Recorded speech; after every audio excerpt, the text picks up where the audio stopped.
Maybe you're not sad right now, or maybe you're not crying anymore, but still something feels off, right? Something feels missing. You laugh, but not fully. You rest, but still you feel tired. You talk to people, you connect to people, you engage yourself with people, but still you feel disconnected from them. And the scariest part, you've gotten used to it. Even I was used to it a while before. This thing is known as emotional numbness. And generally, we don't realize that we are living in that. So, in this video, let's understand what emotional numbness actually is, why it happens, and the subtle signs that your mind is emotionally getting shut down. Emotional numbness is not a negative or the absence of emotions. It's a kind of emotional protection towards you by your own body. In this, the brain gets overwhelmed, too much stress, too much disappointment, and too much overthinking, and the most important, too much emotional suppression. So eventually, you know what happens? Your mind starts processing emotions normally, because feeling everything becomes very, very exhausting. And that's why we sometimes feel very much emotionally numb, though everything is going very much normal and okay. And the most important thing, emotional numbness is when your body is tired of being in the survival mode. Now we get to the signs of emotional numbness. Number one, nothing excites you so deeply as it used to do before. Example, music, friends, festivals, achievements, occasions. Sign number two, you're always distracting yourself. Silence feels uncomfortable. We start scrolling, binge watching shows, Netflix, and everything. We start binge eating also at times, over consuming, because being alone with your thoughts sometimes feels very, very heavy. Relatable, right? Sign number three, you feel tired even after resting. Your body may have taken the rest, but your mind has been carrying the emotional baggage from a lot of past period of time, maybe months and maybe years. Sign number four, you don't cry like before. Sometimes healing doesn't start when you cry. It starts when you realize that you haven't cried since a very long time. It it may sound stupid, but inside you know that this is very true. Sign number five, you feel disconnected from yourself and everything. You function, you reply to everyone, you talk to everyone, you feel everything. But deep inside, you feel strangely absent from your own life.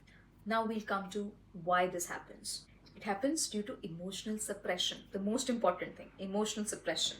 By always being strong, constant overstimulation, unresolved stress, burnout, never processing emotions, and living in the survival mode. A lot of people think that emotional numbness is a very weakness kind of a thing. But the real thing is that the mind is now saying, I have been carrying a lot of suppressed emotions till now. Please release it. Now, we'll come to the healing part. Healing emotional numbness is not about forcing happiness into your life and to your body and to your mind. It's about slowly feeling safe to feel your emotions again. Sometimes we are very scared to feel our emotions. At times, like, we get very happy whenever something good happens, and we are scared. And then we say, no, no, no, no, don't get happy for whatever has happened.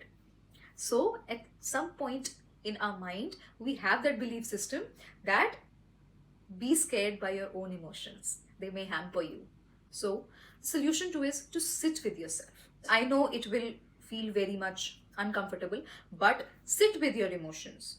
Start journaling. Journaling is generally categorized as a very powerful part of the healing, just because when you start to write, your subconscious is actually very much engraved into your hand.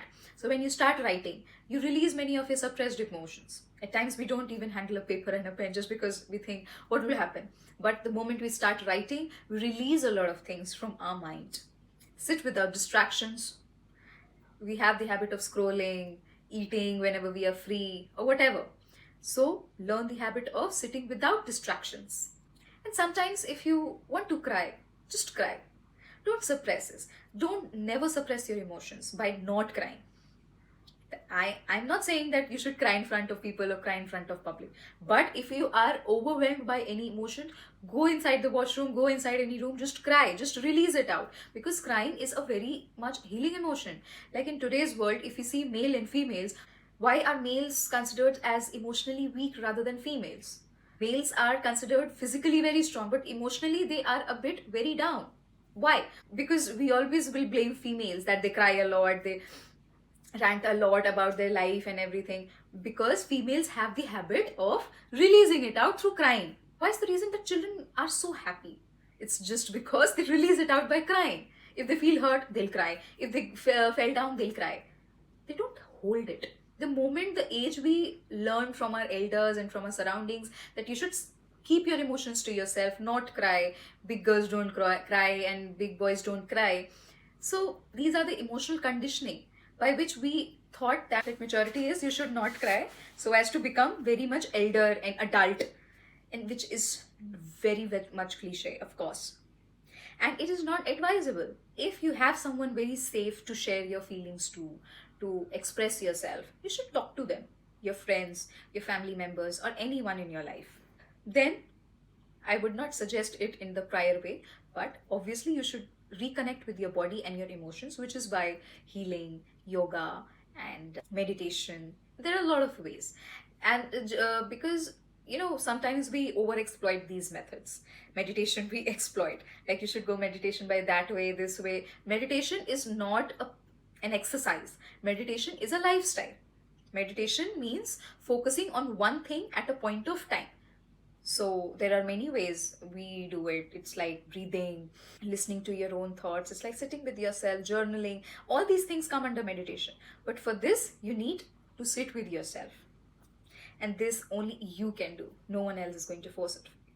And if, in the end, if you have related a bit to this video, I would like that you should know that emotional numbness is not a weakness. It doesn't mean that you have lost yourself. It's just an indication from your mind that please take care of your body and please take care of me.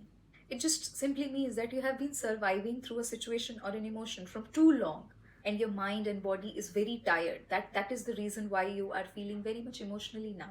And that is a very much warning signal that if you don't focus on me, if you don't focus on this particular emotion that you have been suppressing since the past so many years, then of course the body will show signs in the form of diseases, in the form of disorders like diabetes, hypertension, heart attacks. This is the reason why the rates of all these things and conditions of the body are increasing day by day, because we are being taught by our by our social conditioning that be strong, don't focus on your emotions, just focus on your goal.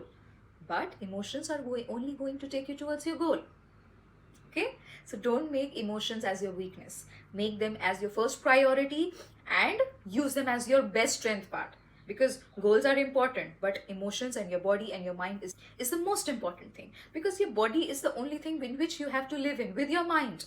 So that should be healthy. If that is not healthy, even if the goal is achieved, you won't be able to enjoy it. So take care of yourself. I'll see you in the next video.